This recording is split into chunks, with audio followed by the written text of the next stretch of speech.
que se ha ido en árabe.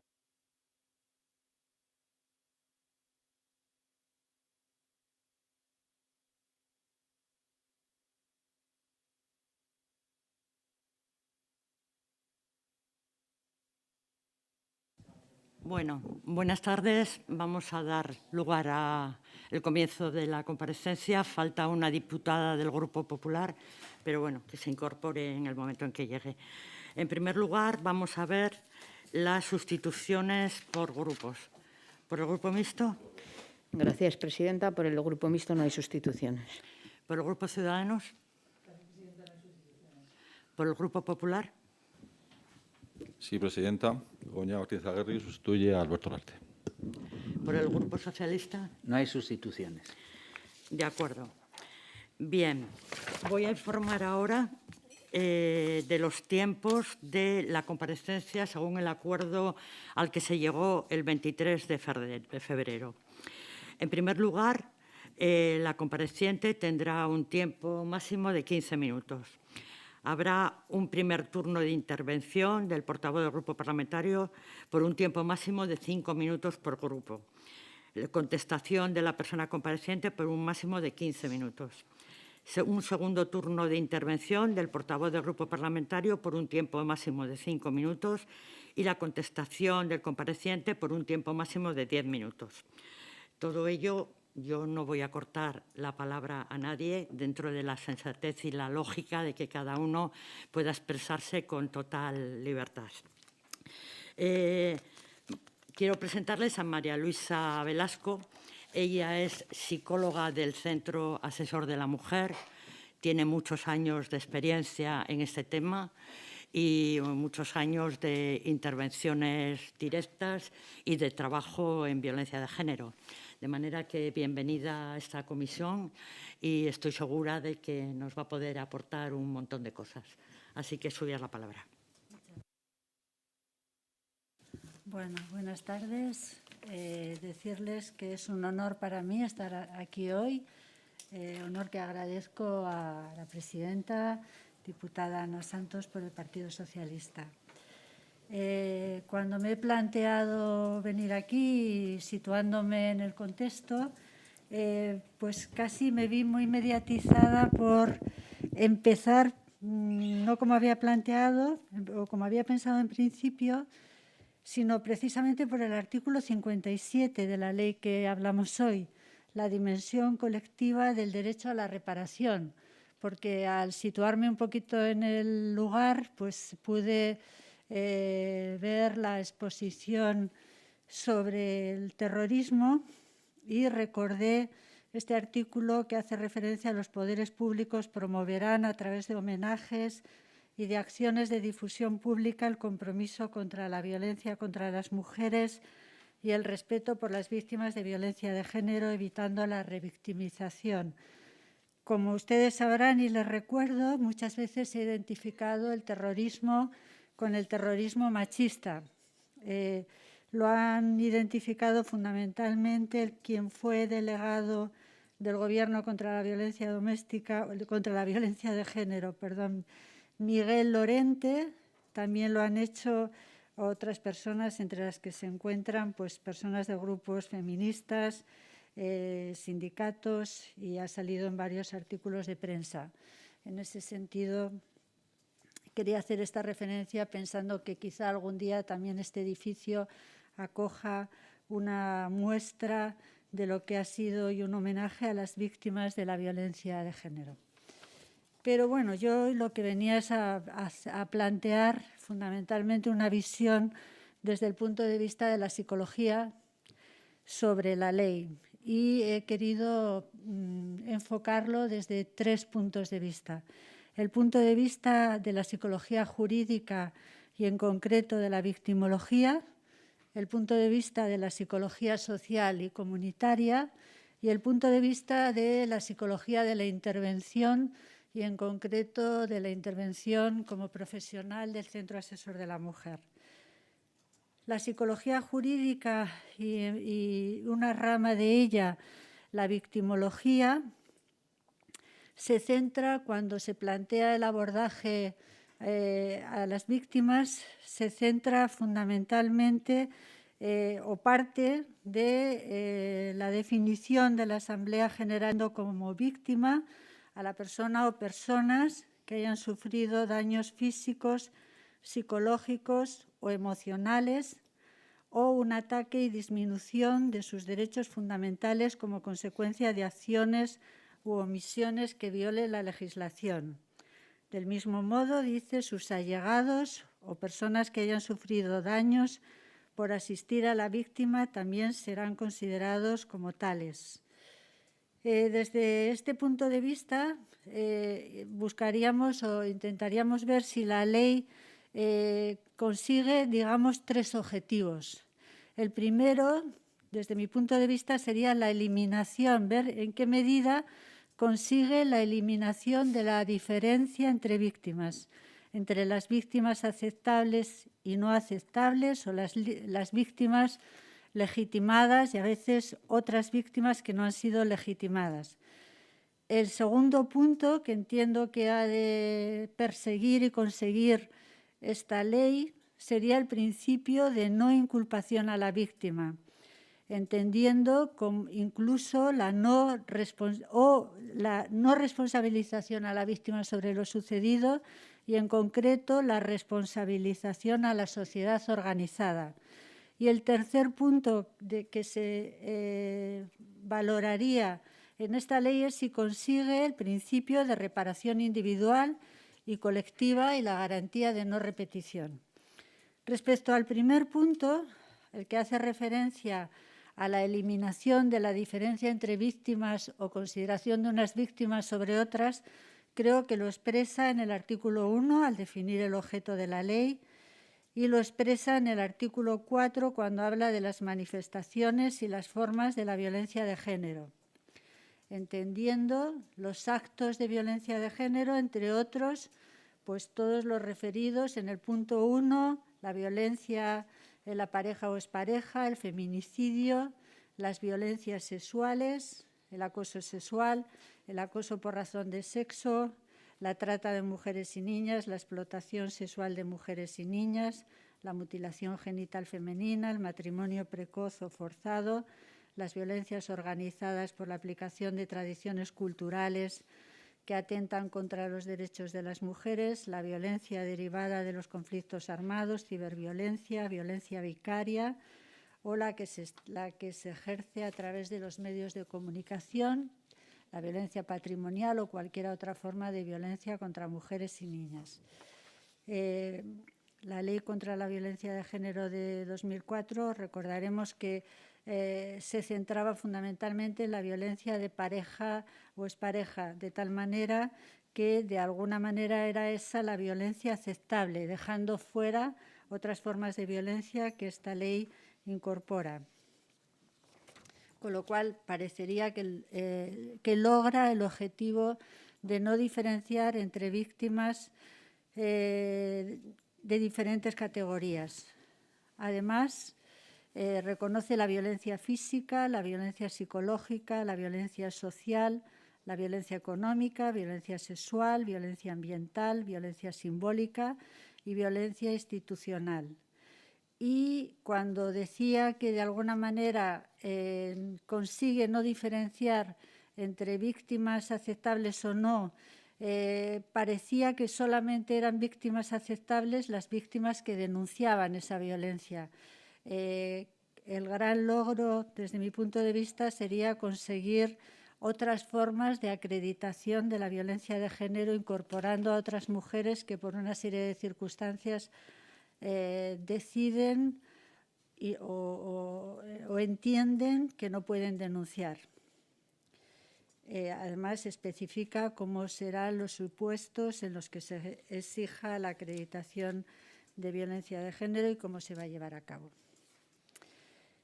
Lo que respecta a la no inculpación a la víctima, que puede parecernos incomprensible, pero realmente muchas veces de una manera u otra la víctima se ve como responsable y a veces como culpable, por lo menos a veces entre comillas, del delito, o es lo que en algunas ocasiones se transmite.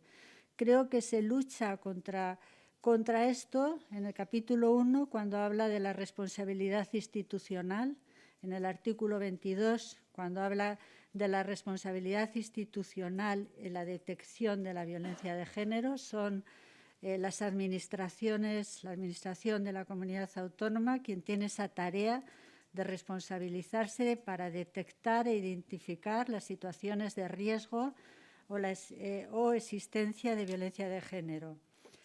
Y especifica cómo se va a llevar esta tarea a cabo, menciona la necesidad de unos instrumentos técnicos que permitan identificarla y el desarrollo de unos protocolos específicos de detección, actuación y derivación, estableciendo los protocolos de actuación y definiendo los contextos en los que ha de ser detectada, asumiendo esa responsabilidad la Administración, pues detectada desde el ámbito sanitario, donde se reconoce el derecho a la atención sanitaria y a la atención y al seguimiento de estas mujeres, y establece la estrategia de detección y atención sanitaria en el artículo 25, con los mínimos materiales y humanos que es necesario, programando la formación, garantizando la atención continuada, tanto en atención primaria como en hospitalaria.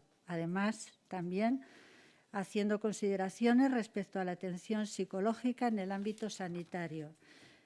Esa responsabilidad en la detección y la atención también se extiende a los servicios sociales, reconociendo en el artículo 28 el derecho a la atención social integral, reconociendo la necesidad de los planes de servicios sociales y elaboración de encuestas. Y incluiríamos, creo, aquí también el reconocimiento a la reparación. La Administración tiene también la obligación de la reparación tanto a nivel individual, del derecho, satisfaciendo el derecho a la reparación a nivel individual con ayudas para la completa recuperación y la garantía de no repetición y, como hemos dicho antes, la dimensión colectiva del derecho a la reparación. Ayudas para que reciban los tratamientos adecuados, incluso la posibilidad de que no se consigan desde los recursos establecidos esa recuperación y que pueda acceder a otras formas. Y promoviendo la disposición de recursos de intervención con agresores, garantizando en la medida de lo posible la no repetición de la violencia. Esto en cuanto a lo que respecta a la psicología jurídica en la rama de la victimología. Como les decía antes, también lo quería analizar desde el punto de vista de la psicología social y comunitaria. La psicología social y comunitaria tiene como objeto el estudio de colectivos o comunidades a partir de los factores sociales y ambientales a fin de realizar acciones orientadas al mejoramiento de las condiciones de vida de la gente a partir del fortalecimiento de la comunidad. Es decir, la psicología social y comunitaria pretende el fortalecimiento de la comunidad, incluyendo en ese enfoque de fortalecimiento que a veces se ha llamado enfoque de competencia, el hacer más competentes a las personas, hacer más competentes a las instituciones y hacer más competente a la sociedad organizada en cuanto a la relación entre los distintos sistemas de la sociedad. Con objeto, creo que se consigue en esta ley el fortalecimiento de las personas con los tratamientos que se establecen y que voy a hablar después, y creo que se establece muy claramente el fortalecimiento de la comunidad. En el título 2 de prevención, cuando se habla de prevención, formación y sensibilización con medidas orientadas a fomentar un cambio de actitud en la sociedad, favoreciendo la igualdad y rompiendo estereotipos y comportamientos hacia la mujer que favorecen la violencia de género. Con el artículo 7, que establece medidas de prevención en el ámbito educativo, la coeducación, la formación del profesorado, la atención a los currículos educativos, los planes educativos. No solamente, además, en la formación hasta una edad, contempla la formación en las universidades, la formación del personal de las administraciones públicas, la formación en el ámbito de los servicios sociales y de otros profesionales, una formación que ha de ser además de calidad. Establece el diseño de campañas de sensibilización a la población y campañas de información, con medidas también en el ámbito de los medios de comunicación y medidas en el ámbito de la publicidad.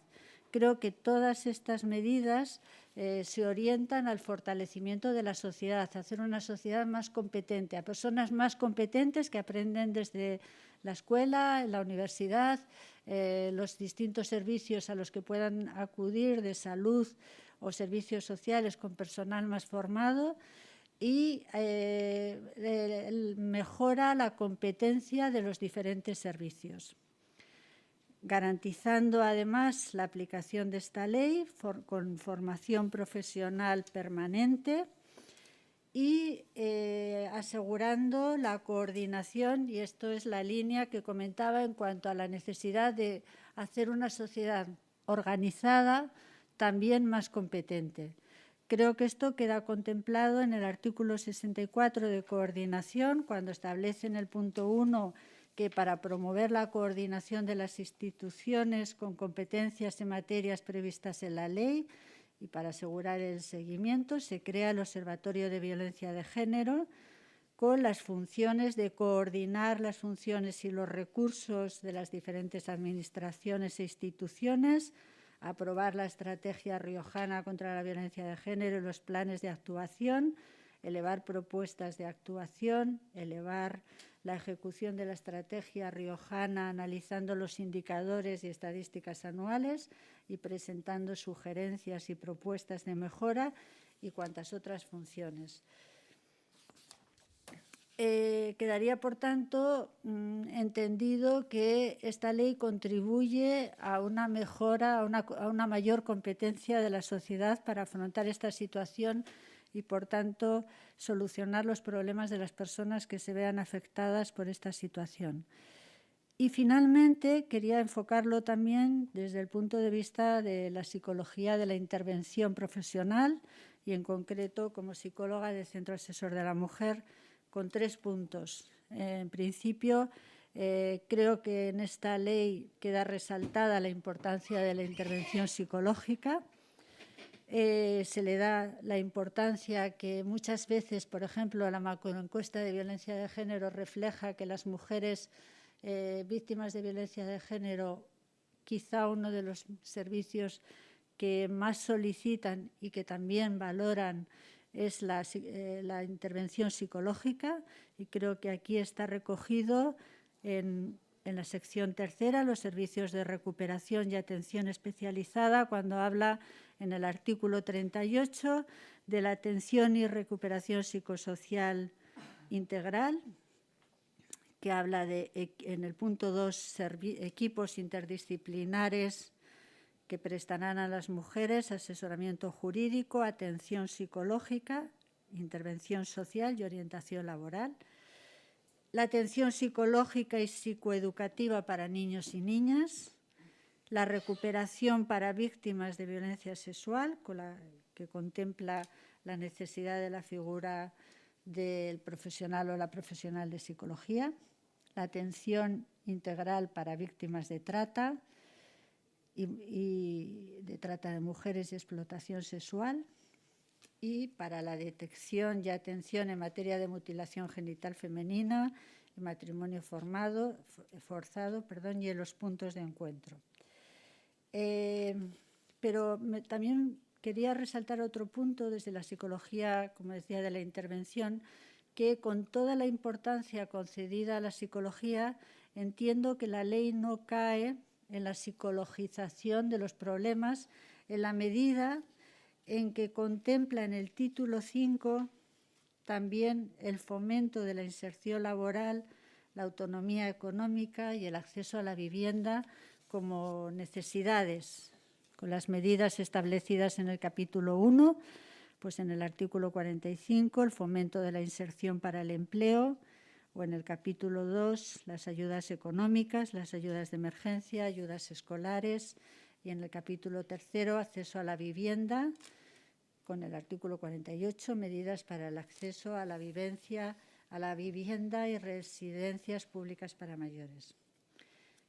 Esos dos puntos que me parecen importantes, la importancia de la psicología, pero no psicologización, y terminaré con el último punto que, como psicóloga del Centro Asesor de la Mujer, si tuviera que seleccionar un apartado que me resulta especialmente interesante, es el título 8, creo, que no veo bien, investigación, del artículo 58.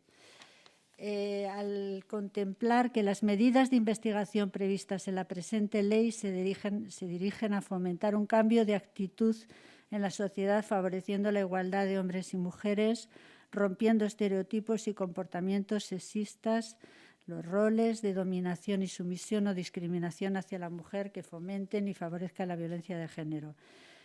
Respecto a la investigación, el Gobierno realizará e impulsará estudios y trabajos de investigación sobre las causas, características, extensión y consecuencias de la violencia contra las mujeres en el medio rural y en el medio urbano, especialmente respecto a las mujeres jóvenes.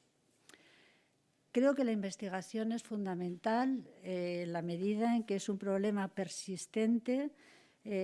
Pues hay que seguir investigando, y además me parece fundamental aprovechar el conocimiento de las personas que estamos en la línea de trabajo y las teorías, el aire fresco y nuevo de las personas que están en la universidad, y resalto todas las medidas en cuanto a favorecer el estudio de todas las personas que puedan implicarse para entender mejor y para luchar mejor para evitar la violencia contra la mujer. Terminaré parafraseando a Amelia Valcárcel, que lo que dice es que a las mujeres lo que nos empoderan son las leyes. Podríamos decir que a las mujeres víctimas de violencia de género lo que les empodera son las leyes. Las leyes bien establecidas que nos dicen quién soy yo, hasta dónde llego y qué derechos tengo y qué puedo esperar. En mi opinión, esta ley, con los puntos de vista que he mencionado, se puede considerar una ley bien establecida que puede ayudar a empoderar a las mujeres víctimas de violencia de género. Esto es lo que quería transmitir. Vale, muchísimas gracias. Y ahora ya damos paso a los portavoces. En primer lugar, la portavoz del Grupo Mixto. Gracias, presidenta, y gracias, señora Velasco, por estar hoy aquí, por aceptar la invitación y por aportarnos pues, su vivencia también, ¿no? Desde su formación individual, pero también desde su trabajo en el ámbito de lo colectivo, desde el Centro Asesor de la Mujer.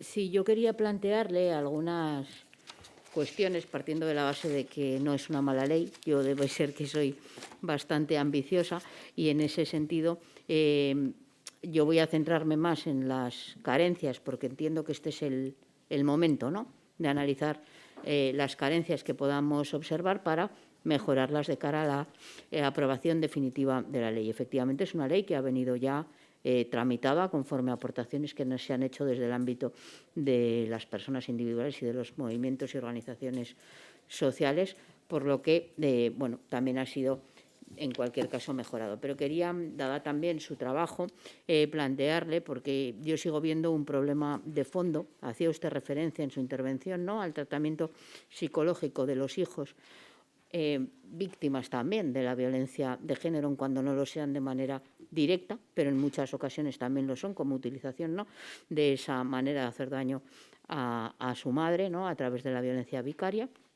Y en ese sentido, a mí también por mi trabajo profesional he tenido muchísimos problemas a la hora de conseguir que los menores sean atendidos por los recursos que sí existen en materia, por ejemplo, psicológica, ¿no?, que es a lo que usted se refiere, y a pesar de que ya ha sido aprobada, ¿no?, en el Pacto contra la Violencia, la innecesariedad de que el padre maltratador preste consentimiento, sigo viendo, y no sé si sería posible mejorarlo en el ámbito de aplicación de esta ley, sigo viendo el problema cuando el padre no es oficialmente un maltratador. Quiero decir que no es oficialmente un maltratador porque no ha sido a lo mejor ni denunciado. Es verdad que una vez que ha sido denunciado ya suele haber, una vez que se inician las diligencias, una presunción o una concesión de derechos a esos menores, pero puede haber casos en los que ese tratamiento sea necesario para que se produzca la denuncia, porque si bien yo coincido con usted en que no solo es víctima la que denuncia, y no podemos hablar de una distinción entre las víctimas, sí que creo que lo deseable es que se denuncie, porque todo lo que implica la denuncia en cuanto a visibilización, generación de recursos y toda una serie de cuestiones, pues es deseable, desde luego, que este tipo de denuncias efectivamente se produzcan. En ese sentido, no sé si ve alguna manera para poder corregir o mejorar la ley de manera que podamos, desde el ámbito de nuestra comunidad, desde nuestro ámbito competencial, garantizar que esa atención se presta aún antes de que se haya producido ninguna denuncia. Es un tratamiento psicológico que en ningún caso va a generar una sensación, o debe generar una sensación de maltrato en los menores, sino que simplemente se trata de ayudar a esos menores por lo que hayan podido sufrir o no, y si así lo requieren, sobre todo en casos ya de una madurez, además, muy concreta. También en el ámbito de los juzgados se está generando una serie de problemas por la interpretación judicial que a mí también me preocupan enormemente, y es la necesaria, después de haber hecho la inversión en esa sala Gesell, bueno, pues sabemos que ahora se requiere de que vuelvan a tener que declarar, incumpliendo así esa normativa que, por otro lado, existe, ¿no? Es verdad que es difícil conciliar los derechos del investigado con también ese derecho a los menores o a las víctimas a no tener que declarar tantas veces. Por eso se articuló un mecanismo que era la prueba preconstituida o la testifical preconstituida, de manera que no fuera necesario reiterar la denuncia tantas veces, ¿no?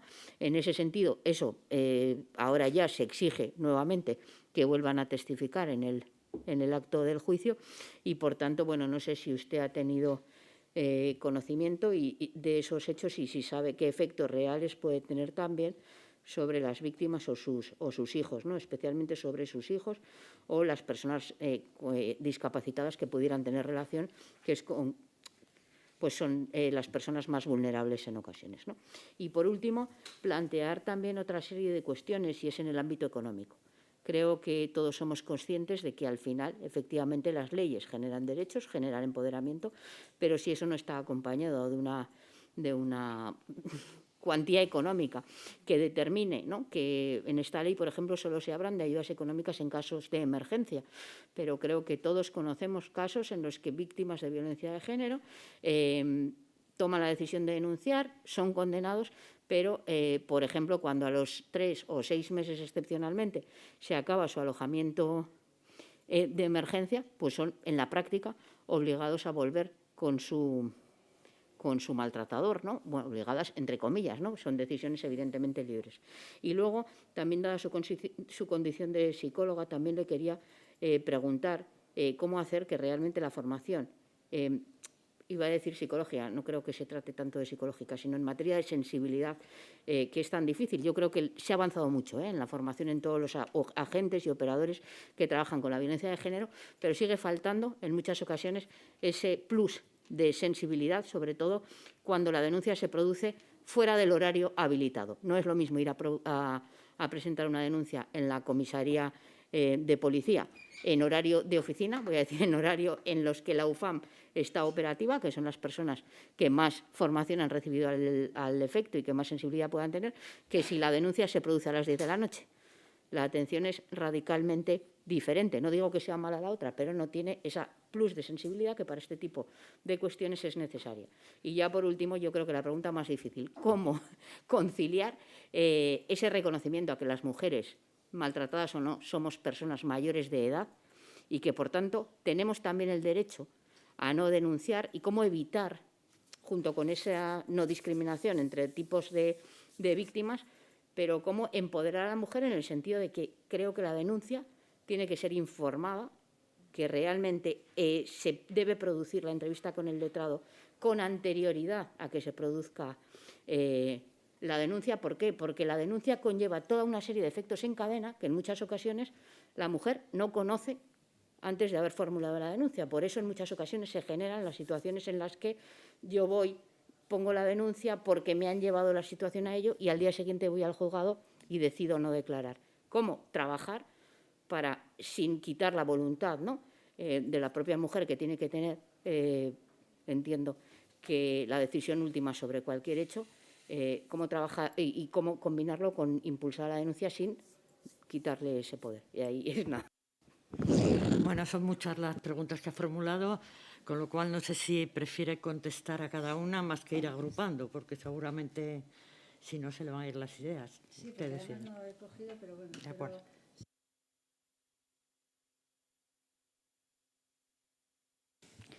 Respecto a los menores y los tratamientos psicológicos, bueno, pues realmente en lo que es mi experiencia parecía como que una mujer hace unos años, cuando se divorciaba, se liberaba o quedaba libre de la violencia. En los últimos años estamos observando, y la punta del iceberg probablemente será lo que sale en los medios de comunicación respecto a los niños y niñas asesinados por sus padres. Entiendo que eso puede ser, como se ha dicho muchas veces con la violencia de género y las mujeres asesinadas, la punta del iceberg de todas las que hay debajo sufriendo esa violencia. Con los niños y las niñas puede estar pasando algo parecido y realmente cada vez más nos estamos encontrando situaciones de niños y niñas cuyo problema en las familias no acaba con la ruptura y con el divorcio, sino que casi es el comienzo, no solamente las custodias compartidas, sino casi en cualquier forma de ejercicio de custodia. Es un problema que realmente entiendo que va en aumento y que vamos a tener que trabajar para encontrar maneras de buscar soluciones. Realmente no es muy complicado. Esta misma mañana se ha planteado el caso, y probablemente mañana y quizá el viernes pasado, de una mujer que cuando se le dice que tiene que informar al padre de que el niño, en este caso un niño, en otros una niña, tienen que ir o que le informe al padre que va a ir al programa Apóyame, pues a veces surgen los primeros problemas y los primeros obstáculos, en la medida en que o tiene miedo o a lo mejor ni siquiera sabe dónde está, se ha desentendido, y de alguna manera hay esa exigencia, incluso aunque no hubiera denunciado, incluso aunque se le acredite la situación de violencia de género, pero forma parte del requisito, el protocolo pide que el padre también sea informado, y es un obstáculo que yo creo que tenemos que encontrar la manera de solucionarlo, y que quizá la manera sea, como muchas veces, involucrando a toda la sociedad, porque ¿qué pasa, por ejemplo, cuando el pediatra o la pediatra dicen que este niño necesita un tratamiento o una vacuna, por ejemplo, y el padre o la madre se han negado? Pues a lo mejor si desde salud se considera un tratamiento necesario, quizás se puede intervenir de otra manera. Esto requiere, entiendo, pues planteamientos de problemas y búsqueda de soluciones entre distintos profesionales. Esa podría ser una vía, porque es un problema realmente que cada día está ahí. No sé si he respondido, en parte, por lo menos. La situación económica de las mujeres. La acreditación creo que va a ayudar en este sentido, porque permite que, aun cuando haya terminado el procedimiento judicial, si de alguna forma continúan las secuelas o hay una situación de vulnerabilidad en la mujer, esa situación como víctima de violencia de género y los derechos que se derivan, que siempre son muy limitados, pero que de momento algo es, se pueden prolongar, en principio. Creo que en este sentido la acreditación puede ayudar y va a mejorar esta situación. Compatibilizar el derecho de las mujeres a no denunciar. Es un derecho de las mujeres a no denunciar y es un derecho de los hombres que maltratan a la presunción de inocencia. En mi experiencia, hay mujeres que nunca van a denunciar por muchos motivos, incluido el miedo o la protección a quien ha sido su pareja y que puede que sea padre de sus hijos o hijas.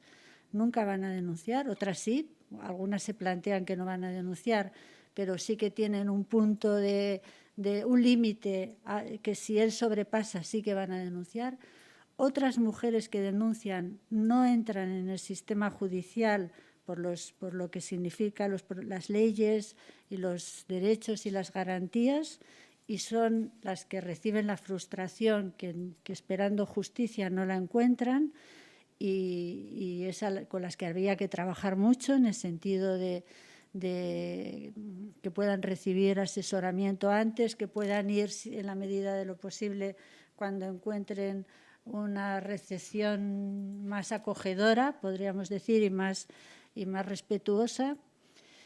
Y otras mujeres que van a denunciar y que las hay, que el sistema judicial no es que quede sobreseído, sino que afortunadamente yo creo que cada vez menos, pero también las hay, que no recae la pena sobre ellos, con la doble también victimización porque se encuentran que no se responde.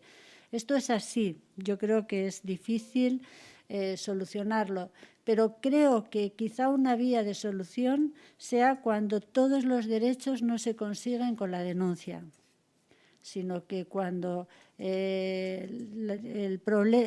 que importe sea la situación de la mujer, no si lo ha denunciado o no. Y creo que esta ley, con todo lo que pueda suponer, nos pone en ese camino. No sé si quedaba alguna otra pregunta, que creo que sí. Y no sé si... Bueno, es el turno de la portavoz del Grupo Ciudadanos. Bueno, muchas gracias, señora Velasco, por su intervención y por el tinte que desde su experiencia práctica o profesional nos ha dado en su exposición. Yo por eso también voy a intentar agrupar las dudas las preguntas que nos han surgido dentro de su esquema de 3 apartados que ha establecido. En primer lugar, desde el punto de vista jurídico, en el artículo 4 se está hablando de las manifestaciones y las distintas formas de la violencia de género y destaca que es una de las principales innovaciones, además, que tiene la ley. Sin embargo, a nosotros quisiéramos saber si usted considera que esta definición de categorías puede exceder en el ámbito competencial legislativo que tenemos en la comunidad autónoma, ya que habla de ilícitos penales, habla de responsabilidades civiles, etcétera. Entonces, quizás es un apartado que igual no se nos excede en esta ley dentro de lo que es las competencias que tenemos como comunidad autónoma. Y por otro lado, también me gustaría saber si usted considera que es preferible consignar un largo listado de manifestaciones de lo que es violencia de género, tal y como se hace en ese artículo, o sería mejor incluir un concepto general más maleable que pueda adaptarse en cada caso o en cada tiempo a la práctica judicial y de las ciencias sociales, porque está evolucionando. Es algo que también nos ha pasado en otras leyes que hemos tramitado y que lo hemos puesto de manifiesto, que la vida cada vez tan cambiante y va a un ritmo con unas manifestaciones tan distintas en cada momento, que igual es mejor dejarlo más abierto para que podamos interpretarlo en cada momento. Pero me gustaría saber cuál es su apreciación al respecto. Por otro lado, el concepto de víctima, que también establece en el artículo 5, nos suscita también una serie de dudas, porque parece que se condiciona a que la mujer sufra, cito literal, sufra un daño o perjuicio sobre su persona lo que creemos que en lugar de sancionar el hecho en sí mismo, lo que es desde el origen, desplaza el foco a las consecuencias. No sé si usted comparte esta interpretación. En segundo lugar, porque creemos además que hay una incongruencia que se declara en esta condición, el hecho de que usted lo ha puesto como un beneficio en esta ley, pero el que se haga sin necesidad de interposición de denuncia nos suscita nuestras dudas porque creemos que hay una incongruencia porque luego se reconoce, hay un reconocimiento ejecutivo de ciertos derechos previstos por la ley, que se remite a la acreditación de procedimientos administrativos o judiciales. Entonces, vemos como que hay una contradicción en la redacción de la ley. Y en un tercer lugar, porque dentro de los supuestos, de la mayoría de los supuestos, la violencia simbólica o institucional no tienen víctimas concretas, individuales, sino más bien una víctima difusa, ¿no? Como todas las mujeres. Y por eso jurídicamente nos parece que es un poco difícil atribuir un determinado régimen de responsabilidad a poder resarcir estas clases de violencia respecto a la víctima. Así que por esos tres elementos me gustaría saber cuál es, si considera que se podría redactar el concepto de víctima de violencia de género, o al menos cuáles cree que son las notas esenciales para poder regularlo. Creemos que está un poco difuso e incongruente en todas sus manifestaciones. Y bueno, por último, quisiera saber si comparte con nosotros el que en el título segundo hay un desordenado compendio de medidas de prevención que a nuestro juicio son muy, muy necesarias y que, tal y como están redactadas, desprenden demasiada ideología más allá de otras consideraciones, y creemos que debería de mejorarse la formación que se imparte en todos los profesionales involucrados en la lucha contra la violencia de género en nuestra comunidad autónoma, y supongo que compartirá esta afirmación.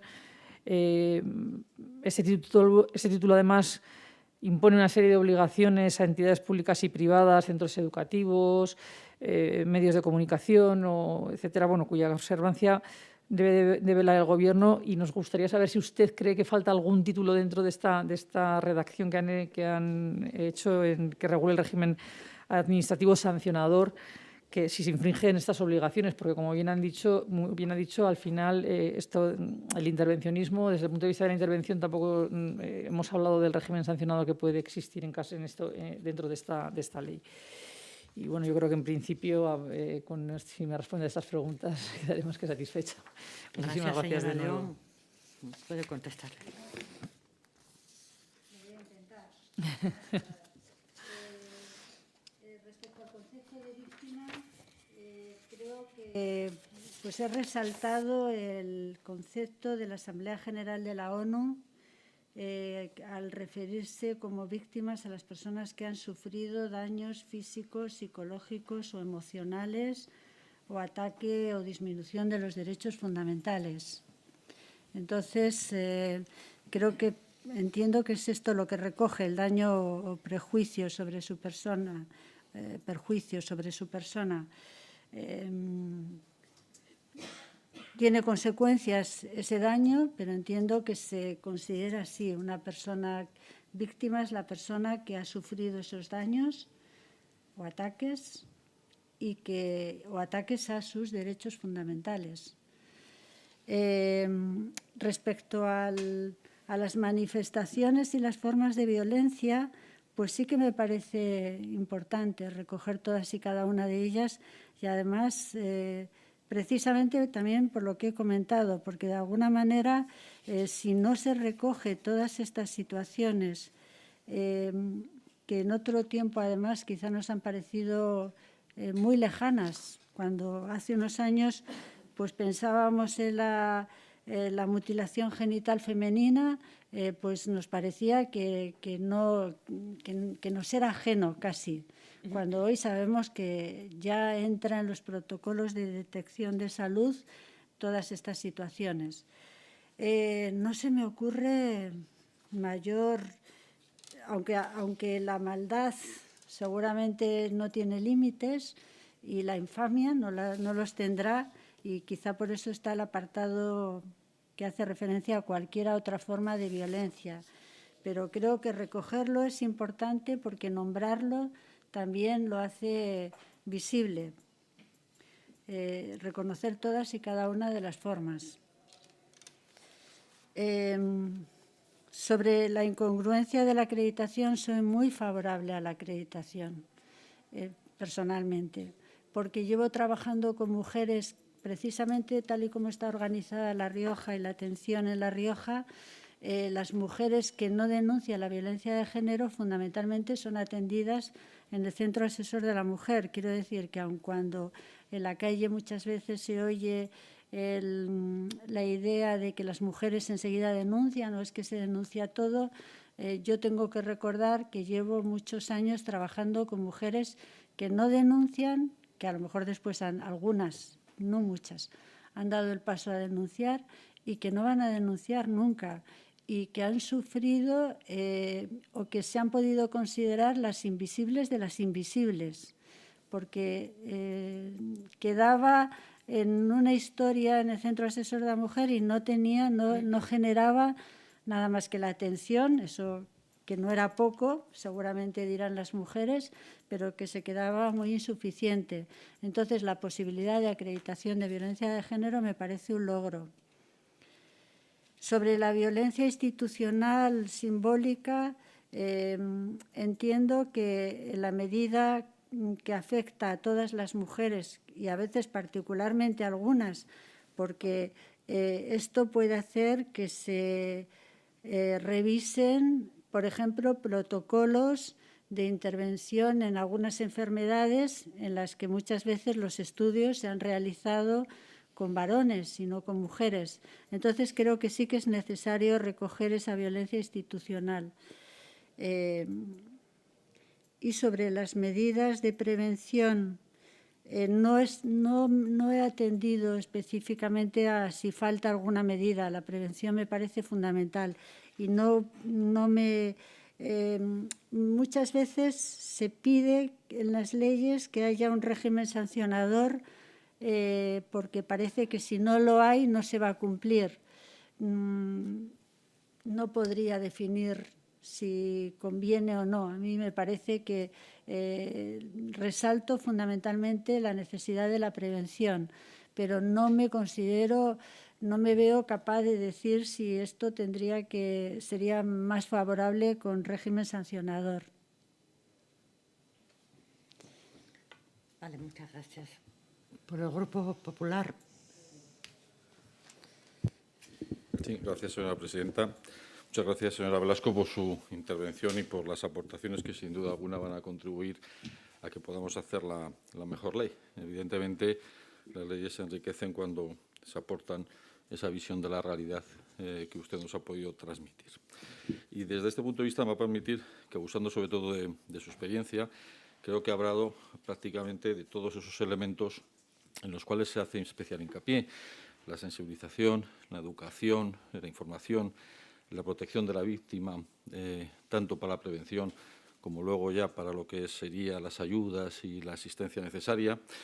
Incluso también podríamos hablar también de las actuaciones en relación con el maltratador o en este caso, la persona causante de esos daños. Yo aquí sí que le haría una cuestión muy concreta, porque llevamos años trabajando y algunas personas que estamos en este hemiciclo, pues bastante tiempo hemos estado en contacto con la violencia de género, con la lucha contra la violencia de género, y se ha avanzado en algunos ámbitos. Yo creo que mucho, y en otros igual, otros ámbitos se ha ido avanzando menos. Me gustaría conocer su punto de vista cara a enfocar correctamente luego las medidas que se debe plasmar esta ley, ¿no? En estos ámbitos donde se ha hecho un mayor esfuerzo, donde todavía tenemos que continuar haciendo esfuerzos, o tal vez probablemente tenga que ser en todos, ¿no? Y hemos hecho mucho hincapié, y usted ha hecho también, en la educación, en la reeducación de estos jóvenes. También me gustaría conocer, desde su experiencia en el Centro Asesor de la Mujer, esa evolución que ha habido en las manifestaciones de violencia. Es decir, evidentemente ha cambiado la sociedad, y en estos 20 años hemos visto pues que ha habido una evolución, pero también una evolución en cuanto al perfil de la víctima de violencia de género, al perfil de la mujer que sufre la violencia de género, incluso del maltratador. su punto de vista sobre esa evolución que, sin duda alguna, luego va a estar muy relacionada con las medidas que se tengan que adoptar. Incluso en esas mujeres que son especialmente vulnerables, esas mujeres que por diversas condiciones, bien sea por una discapacidad, por edad avanzada, por problemas de comunicación, porque pueden ser inmigrantes, es decir, que sufren igual de una especial violencia o en un especial silencio en lo que puede ser estas situaciones. Y sí que me gustaría también conocer, en este caso, tal vez un aspecto que no hemos entrado, el tema del maltratador, desde el punto de vista no solamente de la satisfacción que tiene con la sociedad y con esa persona por el daño cometido, sino por los programas de reeducación, programas de reinserción, que verdaderamente si son efectivos y qué consecuencias pueden tener, porque si evitamos el maltrato, sin duda alguna, pues actuando con estas personas podremos evitar que se produzcan esas situaciones. Y, por supuesto, decirle que comparto totalmente su última apreciación, la que ha hecho en cuanto a que muchos derechos de la mujer no tienen que depender exclusivamente de la denuncia, porque efectivamente el hecho de la denuncia muchas veces es el final de un largo camino al que se llega después de haber pasado por situaciones especialmente dolorosas, ¿no? Y ahí las instituciones tenemos que estar mucho antes para detectar que realmente hace falta esa protección antes incluso a la denuncia, ¿no? O ayudar, en este caso a la mujer, incluso a que se pudiera hacer denuncia. Y reiterar, por supuesto, en este caso, el agradecimiento por su participación en esta comisión. Muchas gracias.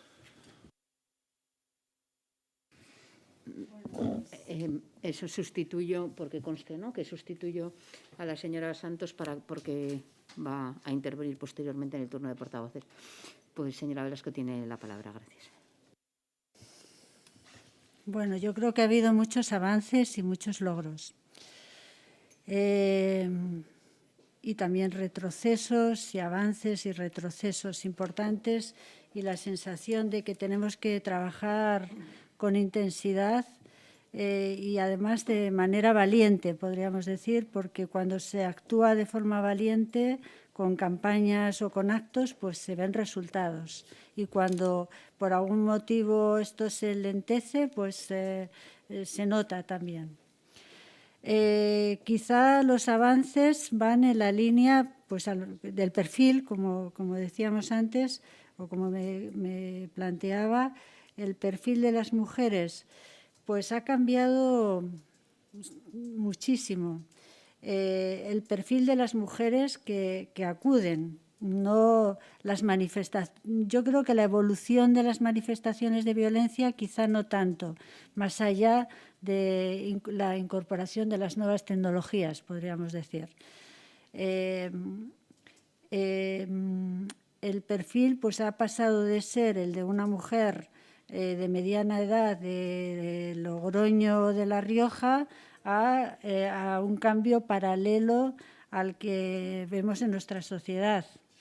En cuanto a recuerdo cuando venía una mujer de fuera de La Rioja que nos parecía pues que era una mujer vulnerable porque no tenía nadie, y estábamos hablando, pues decíamos, viene de Andalucía o de Extremadura, y era el perfil vulnerable en cuanto a que no tenía apoyos familiares aquí. Indudablemente ahora tenemos mujeres de todas las nacionalidades, como ocurre en nuestra sociedad. Y esto les convierte en especialmente vulnerables por la situación de aislamiento, de soledad, de falta de apoyos, y muchas veces también por las historias que traen y por los perfiles y por las mentalidades en las que han sido educadas, en el caso de mujeres de algunas nacionalidades. En definitiva, entiendo que el cambio fundamental es que quizá acceden a pedir ayuda cada vez más mujeres, y que esto se debe a la sensibilización y al apoyo que pueden percibir, y lo que he mencionado antes como inculpación a la víctima, que ha desaparecido de manera importante, aunque pueda quedar ahí. el sentimiento de culpa, el sentimiento de que más allá de la responsabilidad que podían traer, eso ha cambiado de manera importante. Como suelo decir yo a veces, se respira otro aire en lo que respecta a la violencia de género ejercida por la pareja o expareja. Se producen mucho menos cambios en otras formas de violencia y quizá la que más conocemos es la violencia sexual. Ahí el perfil, que de verdad que se ha trabajado mucho menos, sigue siendo muy parecido. Mujeres que lo han silenciado durante muchos años, que acuden a pedir ayuda en un momento en el que ya no pueden más con la situación que sobrellevan y que vienen con con esa sensación, lo que decía, de que el aire que se respira no es favorable a que puedan pedir ayuda. Por eso me parece tan importante mencionar estas otras formas de violencia y trabajar sobre ellas, porque sí que hay mucho avance en lo que respecta a la violencia de género ejercida por la pareja o expareja, muy poco respecto a las víctimas de abuso sexual y mucho menos sobre otras formas de violencia. Espero haber contestado en parte a lo que me preguntaba. Bueno, las mujeres jóvenes, creo que hay muchos cambios también. Creo que sí que se percibe, aunque a veces seamos un poco pesimistas, pero creo que sí que se percibe todo el trabajo respecto a lo que podríamos llamar nuevas formas o el buen amor respecto al amor tradicional, romántico, más pasional. Yo creo que hay un trabajo importante y cada vez hay más mujeres jóvenes que si se detectan víctimas de violencia de género piden ayuda, respecto a las que quizá venían en otro momento, que se anclaban mucho a esa idea de algo así como no me importa morirme porque no voy a dejar a esta persona, podríamos decir. O no me importa que me mate, mejor dicho. Y eso creo que sí que ha cambiado y me parece muy positivo. Aunque sabemos que hay muchas mujeres jóvenes que están denunciando violencia de género y a veces nos parece que qué estamos haciendo en las escuelas si se siguen repitiendo patrones. No sería tan pesimista en ese sentido. Los hombres han sido, indudablemente, es el que ejerce la violencia y desde el Centro Asesor de la Mujer siempre hemos trabajado por trabajar con los hombres o hemos apoyado el trabajo con los hombres para precisamente como beneficio y como apoyo a la mujer, porque entendemos que quien ejerce la violencia es el hombre y es sobre con quien habría que trabajar. También ha habido un cambio importante en la respuesta de los hombres a las propuestas de los programas de tratamiento, en concreto a las propuestas de tratamiento voluntario. Quiero decir, se les ofrecía a ellos, desde el Centro Asesor de la Mujer, el que pudieran acudir a un programa de tratamiento psicológico de apoyo para ayudarles a gestionar la ira, por lo menos lo hemos enfocado así desde el punto de vista psicológico, porque violencia o maltrato a lo mejor tiene unas connotaciones más jurídicas, pero desde el punto de vista psicológico era revisar sus ideas sobre la violencia, sobre las relaciones, sobre el uso de la violencia y sobre el manejo de la ira. Y muchos hombres, yo creo que podemos decir muchos, dentro de los límites en los que nos manejamos, aceptaban la posibilidad de tratamiento y se mantenían en los tratamientos y agradecían el tratamiento. En este momento esto no está ocurriendo y se podría explicar, y lo ha dicho también un catedrático de psicología, lo atribuía a que de alguna manera en un momento dado quizá no costaba tanto reconocer que había problemas de ira, incluso de violencia, pero en este momento muchos hombres no quieren identificarse, afortunadamente, como hombres violentos o como hombres maltratadores y, por tanto, rechazan. Eso es un arma de doble filo. Por un lado, se entiende que la violencia no no va como indicador de una buena estima, de una buena autoestima, pero eso hace que no vayan a tratamientos. Por eso, en este sentido, sí que hemos propuesto la posibilidad de que los hombres denunciados, en este caso, porque claro, los no denunciados tienen que ir voluntariamente, se incluya la posibilidad, cuando se les plantea como pena trabajos en beneficio de la comunidad, puedan elegir, porque sí que es voluntario, porque podrían elegir otra actividad, puedan elegir la incorporación a un programa de tratamiento psicológico en este sentido.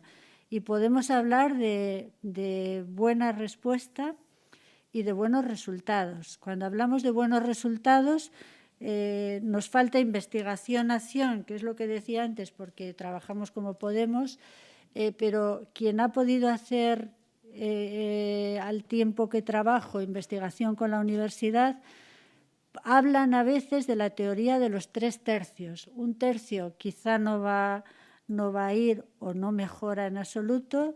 Un tercio, bueno, tiene ciertas mejoras, y un tercio de los hombres que acudan a tratamiento pueden mejorar sustancialmente y reducir o eliminar la respuesta violenta. Este catedrático al que hace referencia diría: cualquier tratamiento de cáncer, por ejemplo, de un trastorno, de un problema, de una enfermedad como podría ser un cáncer, si nos asegurara un tercio de éxitos nos parecería poco, pero no por ello lo descartaríamos. Me parece necesaria los programas de tratamiento para hombres en sus distintas posibilidades, voluntarios fundamentalmente, si no voluntarios como medidas alternativas, y a veces condenar, aunque tenga unas particularidades, pero sí condenar a programas de tratamiento al tiempo que se hacen programas de sensibilización para que nadie quiera ser un hombre violento, machista o maltratador.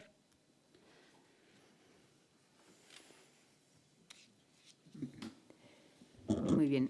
Por el Grupo Socialista tiene la palabra como portavoz. Sí, la señora gracias. Santos. Bueno, en primer lugar, agradecerle la comparecencia, porque somos conocedores de su trayectoria y experiencia, y que a ese nivel de experiencia es importante que nos aportar una visión, ¿no?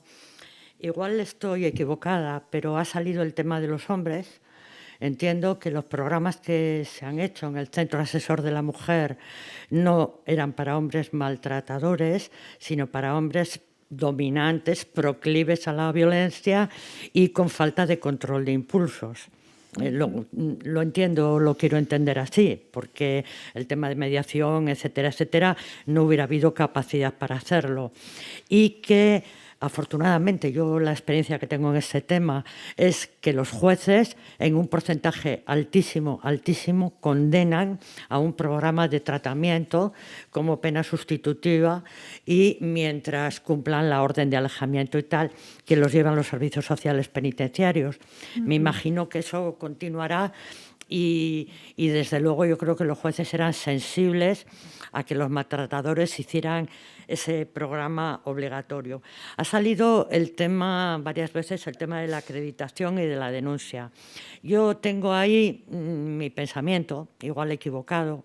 Soy partidaria total y absolutamente de la libertad de la mujer para denunciar o no. Me parece que la acreditación de las víctimas contemplado en el Pacto de Estado es un avance importante, pero tenemos que ser conscientes que las víctimas no denuncian en la mayoría de los casos, primero porque necesitan un empoderamiento de un tiempo para dar ese paso, y que se sienten presionadas por múltiples causas, por sus hijos, porque no vaya a la cárcel, por la familia, y esto se produce sobre todo muchísimo en mujeres inmigrantes que, lejos de encontrar un apoyo, es todo lo contrario, ¿no? Y encuentran una gran presión.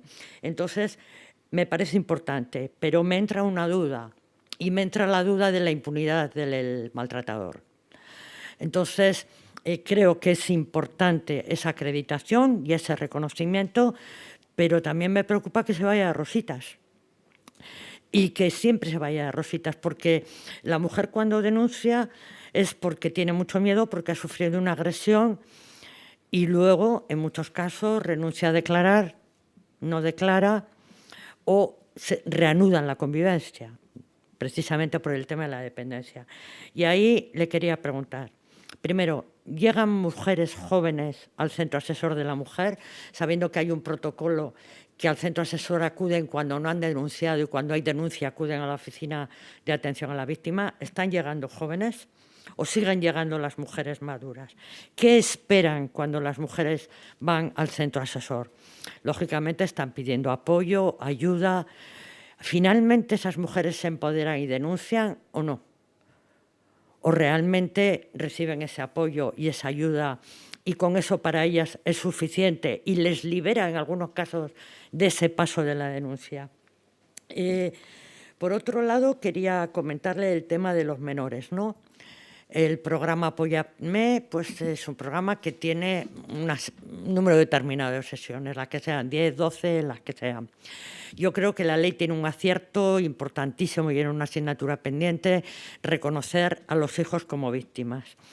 Entonces, yo creo que esos menores van a arrastrar unas grandes secuelas que dudo mucho que con un programa específico durante un tiempo las superen y que van a necesitar un acompañamiento y un apoyo, al igual que las mujeres, durante mucho tiempo para su recuperación, porque también son víctimas. ¿Cómo ve ese acompañamiento? ¿Qué requeriría ese acompañamiento? Porque quizá luego la ley habla mucho de la mujer, pero no habla en ese sentido tanto de los hijos de las personas dependientes o de los convivientes, ¿no?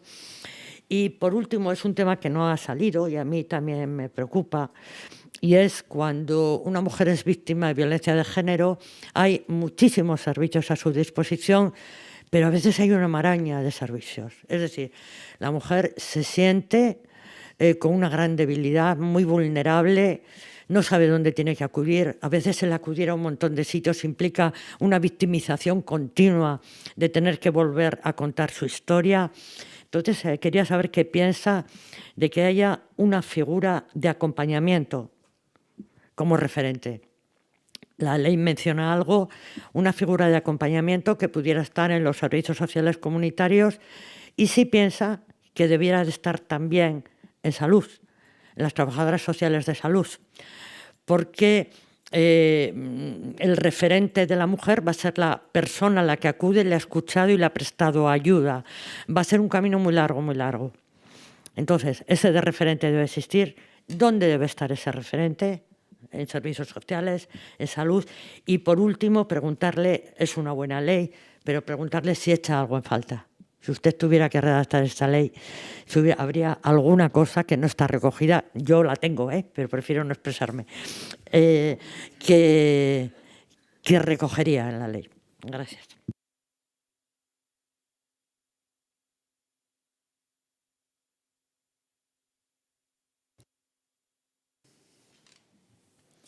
Bueno, los programas de tratamientos penitenciarios obligatorios, por supuesto que los hay. Los programas de tratamiento para hombres que se han llevado a cabo en el Centro Asesor de la Mujer no han tenido nada que ver con la mediación. Son programas ni nada que ver con las terapias de pareja. Y eso lo han sabido las mujeres, y los hombres no siempre lo han sabido al principio, pero les ha quedado muy claro desde pronto, desde el inicio del tratamiento, que no era una terapia de pareja, que era un tratamiento centrado para que ellos entendieran la situación en la que estaban y consiguieran entender lo que pasaba y lo que estaban haciendo. Yo creo que eso les ha quedado claro y por eso quizá ahora los voluntarios son menos exitosos por lo que comentaba. La acreditación a las víctimas y el hecho de que esto implique la impunidad del maltratador. Realmente tiene ese componente. Lo que pasa que la denuncia lo que hace es restablecer el nivel de buscar la idea del mundo justo, en el sentido de que él pene por el acto que ha cometido. Y entiendo que si le decimos a la mujer que denuncie, de alguna manera le estamos adjudicando una responsabilidad que a lo mejor no quiere asumir y que entiendo que puede no asumir. Que realmente este hombre va a quedar impune en principio, pero que no podemos, no es decir inculpar, pero responsabilizar a la víctima, que bastante tiene con salir adelante de esta situación. Y que en todo caso, si él no escucha el mensaje, como decía antes, quizá una mujer puede que no denuncie en un determinado momento, pero también tiene un límite y a lo mejor eso es en lo que trabajamos para que si sobrepasa determinados límites, a lo mejor sí que va a denunciar en otro momento. Y muchas veces el límite está en las conductas que puedan ejercer sobre los hijos. A lo mejor por ella no denuncia, pero si está ejerciendo alguna forma de violencia que afecta a los hijos, quizás sí que vaya a dar ese paso. Quiero decir que es un derecho, tiene que estar informada, ha de ser una decisión informada y una decisión responsable, asumiendo que no denunciar tiene unas consecuencias.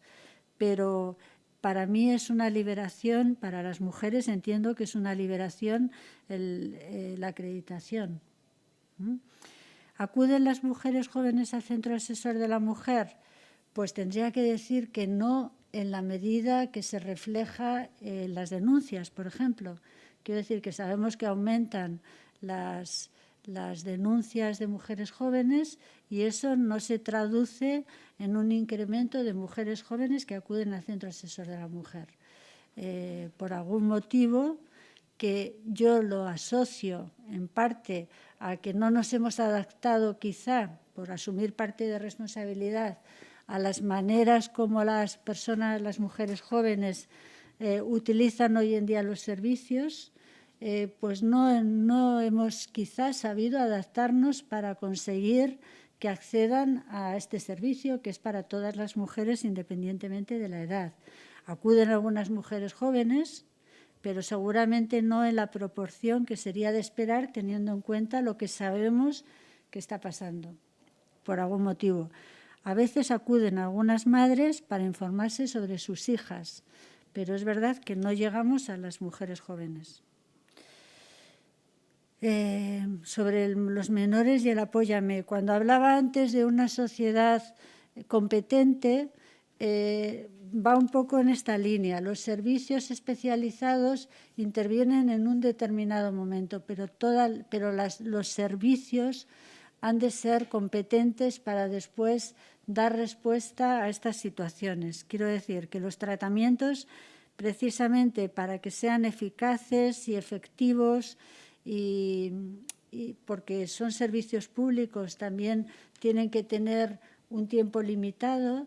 Creo que están diseñados para que en el tiempo que se establece, casi podríamos decir, utilizando el lenguaje agrícola, se pongan semillas, pero luego otros servicios, el primero la madre fundamentalmente, que también se trabaja con ella, la escuela o los servicios de salud tienen que ser también competentes para después seguir trabajando los servicios de salud o los servicios sociales. Entiendo que los servicios especializados tienen que intervenir en un tiempo limitado para valorar la eficacia de esas intervenciones. Y sobre la maraña de servicios, pues es así. Antes solo existía el Centro Asesor de la Mujer y cuando digo antes hablo de hace 30 años. Y afortunadamente ahora hay muchos servicios porque hay muchos problemas. Pero es verdad que a veces quizá hemos hecho un poquito también efecto embudo, que hay muchas entradas y las salidas son más limitadas y además pues con esa confusión a veces. Que es bueno que haya más servicios, pero que quizás sí que soy favorable a que se organice y que la línea que está tomando respecto a que sean los servicios sociales y los servicios de salud los puntos de referencia de las mujeres, porque son los servicios donde acuden a lo largo de la vida en general, los servicios de salud también, la población general, podríamos decir, y alguna otra población no tan general a los servicios sociales generales, aunque cada vez abarquen más población. Entonces, creo que además esto se está acompañando con una formación cada vez más especializada de los servicios de salud en concreto y sociales, y que podría ser el sitio de acompañamiento. Porque los servicios especializados son necesarios, pero como decía antes, quizá la intervención es más puntual. Y los servicios sanitarios y sociales acompañan a la persona a lo largo de distintas fases evolutivas y son el punto de referencia. Pues nada, gracias. En cualquier caso, yo voy a salir, por lo tanto aprovecho simplemente para decir que no voy a usar mi turno y para agradecerle nuevamente su presencia aquí. Muchas gracias y vuelve a presidir la señora Santos. Bueno, tiene la palabra la señora León, si quiere ir avanzando. Sí, yo también quería agradecerle sus respuestas. Tampoco voy a terminar un segundo turno de intervención. Muchas gracias. Por el Grupo Popular, ¿alguna diputada portavoz quiere intervenir? Sí, muchísimas gracias, presidenta, y muchísimas gracias, señora Velasco, por su intervención, sus aportaciones y, sobre todo, como se ha dicho en esta sala, por su experiencia. Yo sí quería volver a dos asuntos, el de las acreditaciones que comentaba la presidenta, haciendo uso del turno de portavoz del Grupo Parlamentario Socialista. La propia ley en el artículo 5, en el punto 2, habla de aquellos supuestos en los que se exige la acreditación, ¿no?, de la situación de violencia de género para el reconocimiento de los derechos a estas mujeres. Quería saber, un poco por su experiencia, cuáles son esos supuestos en los que se tendría que exigir esa acreditación y si habría que ampliarlos o restringirlos, puesto que usted ha dicho que entiende muy favorable ese reconocimiento de la acreditación, esa acreditación, puesto que amplía los derechos, ¿no?, además de las mujeres que sufren violencia. Y el segundo aspecto que también quería saber su opinión es un aspecto que también se acaba de tocar, que es el enfoque, puesto que usted profesionalmente se dedica a ello, el enfoque psicológico a los hijos de las víctimas. Entendemos que es verdad que los servicios públicos, como ha dicho, son limitados, pero también entendemos que no se puede limitar esa asistencia psicológica hasta los 18 años de los hijos de mujeres que han sufrido violencia de género. ¿Se habría alguna manera de articular que después de los 18 años, si no, desde luego no se ha superado esas secuelas que evidentemente producen el haber formar parte de una familia donde se ha ejercido la violencia contra la mujer, ¿se habría alguna posibilidad de que siguieran teniendo atención psicológica, que entendemos que es absolutamente imprescindible? Lo mismo decía usted de mujeres vulnerables. No tienen por qué ser todas las mujeres vulnerables para seguir requiriendo esa atención, ¿no?, desde ese equipo multidisciplinar. Creo que habría que articular una fórmula para que esa atención comportara una serie de recursos estables en el tiempo, unas garantías también económicas relativamente estables y desde luego, una atención muy individualizada para cada uno de ellos. No sé si el sistema permite hacerlo. Esa es también mi última pregunta. Muchísimas gracias. Sí, puede contestar. Puestos que se están planteando para la acreditación son las mujeres que han sido víctimas de violencia de género y que pueden beneficiarse de los derechos laborales y de la seguridad social. Son mujeres que han sido víctimas de violencia de género y entre los requisitos que se establecen, pues el requisito necesario es la violencia de género, el haber estado en tratamientos psicológicos o en programas de intervención y si además se tiene en cuenta diferentes factores de vulnerabilidad que van desde la edad hasta el que hayan podido ser se hayan visto obstaculizadas en su formación laboral o en su desarrollo laboral. Se tienen en cuenta una serie de factores y y se parte de la idea, sin duda, de que, o lo que estamos trabajando hasta ahora al menos, son mujeres que han venido acudiendo a los servicios y que hasta ahora no tenían ese reconocimiento y que la acreditación les va a dar algunas posibilidades en cuanto a ayudas económicas y a veces poder entrar en algunos programas de empleo o de formación. La otra vía que se está abriendo ahora para la acreditación es en el caso de las mujeres que solicitan ayudas para sus hijos, el programa Apóyame para sus hijos y sus hijas, que no pueden ir directamente porque no hay una denuncia, pero que si hay esa acreditación de violencia de género y le informan al padre que su hijo o su hija va a recibir ese tratamiento, pues con la acreditación será suficiente aunque no haya consentimiento por parte del padre. Son las vías que tenemos ahora y que probablemente pues, se abran nuevas vías que habrá que explorar y desarrollar los protocolos necesarios para hacerlo de manera segura. Los hijos y las hijas, en principio el programa Apóyame está contemplado para niños y niñas hasta los 17, hasta los 18 años. Considerando que cuando tenían más de 18 años, hasta ahora y tal y como está establecido, pueden entrar en el programa para hombres porque se considera que es un programa de prevención y una parte de o una posibilidad es prevención primaria que incluiría a aquellos jóvenes que no han tenido problemas de violencia de género, pero que sí han vivido esa violencia, han visto la violencia en su padre ejercida sobre su madre y sobre ellos, y que se trabaja en esa forma de prevención, porque además son las etapas en las que a lo mejor están iniciando relaciones de pareja. O sea, hasta ahora, ¿perdón? Chicos y chicas. No, exacto.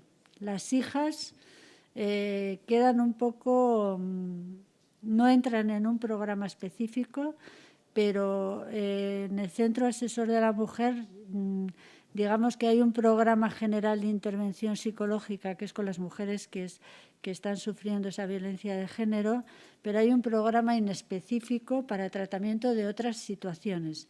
Quiero decir, si en este momento una mujer que ha vivido violencia en la familia acude al Centro Asesor de la Mujer y pide ayuda, tendría una atención psicológica, aunque no sería en un programa específico, con lo que significa un programa de contenidos programados.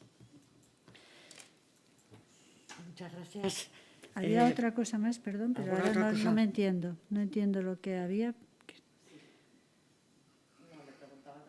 Un poco en relación con esto, si superados los 18 años y también respecto a mujeres, el tener una estructura estable y unos servicios de forma individualizada, si nuestro sistema sociosanitario puede soportarlos, capaz de generar pues esos recursos mantenidos en el tiempo, estables, con una agilidad a la hora de proporcionar ayudas dirigidos a esas mujeres que no necesariamente atraviesan un estado de vulnerabilidad muy grande y que además se puede prolongar en el tiempo.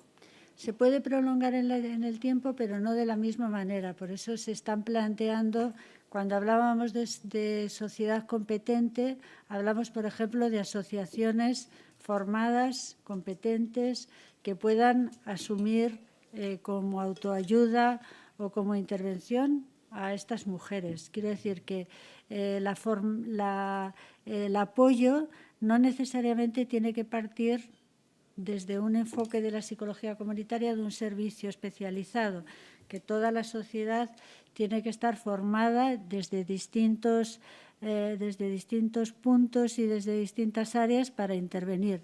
En este caso se me ocurre que, como se está trabajando desde áreas de salud, por ejemplo, y de servicios sociales, formando asociaciones o grupos que pueden continuar esa labor. Muchas gracias. Por el Grupo Socialista, señora Cruz. Sí, buenas tardes. María Luisa, en primer lugar, darle las gracias por su comparecencia. Me ha gustado mucho la introducción con la relación con la exposición del terrorismo. Ojalá dentro de poco podamos hacer una exposición porque no haya más violencia y no haya más víctimas de violencia de género. Compartimos la importancia del tema de la investigación con usted y quisiera saber la opinión que le merece en el artículo 13, igual que ha comentado el tema de los tratamientos del pediatra, por ejemplo, que se necesitaría el consentimiento del padre y pondría todas las trabas del mundo. Si cree que habría que poner la no exigencia de empadronamiento o permiso paterno en el tema de la escolarización, o ve que ya está contemplado cuando pone asegurando en todo momento la confidencialidad de su situación o priorizando sus derechos por encima de los del agresor. Sin más. Gracias. Bueno, se suele decir que las leyes abren las posibilidades y que después una ley bien establecida es la que desarrolla después protocolos y formas de llevarlo a cabo. Si la ley contempla, como es que no encuentro el artículo aquí, esa referencia a que prevaleciendo el bien del menor, es de esperar que los protocolos que se desarrollen contemplen y abran todas estas posibilidades, porque realmente es un problema grave. Cada vez que algunas mujeres, porque la patria potestad es compartida, pues ejercer la custodia con hombres que a veces están ausentes o que se oponen, como decía antes, cada vez más, haciendo daño, no vamos a decir directamente, pero sí haciendo daño al menor o a la menor como oposición a la mujer. Esto es una realidad que cada vez es más frecuente y que es un iceberg tremendo. Entonces, creo que la ley me parece buena, que no había contestado antes, pero que lo que me parece más interesante de las leyes, primero es que se lleven a cabo, que entren en funcionamiento y se respeten y sobre todo que se desarrollen y que se establezcan los desarrollos para hacerlas más justas, contemplando todas las posibilidades. Bien, pues vamos a dar por finalizada la comparecencia. Le agradecemos muchísimo que haya invertido su tiempo estando aquí con nosotros en esta comisión y esperamos que se haya sentido a gusto y un poco en familia en esta mini comisión del Parlamento. Bueno, ha sido un gusto para mí estar aquí. Creo que trabajan mucho y que hacen trabajar mucho, pero ha sido un honor para mí. Vale, pues muchas gracias. Buenas tardes a todos.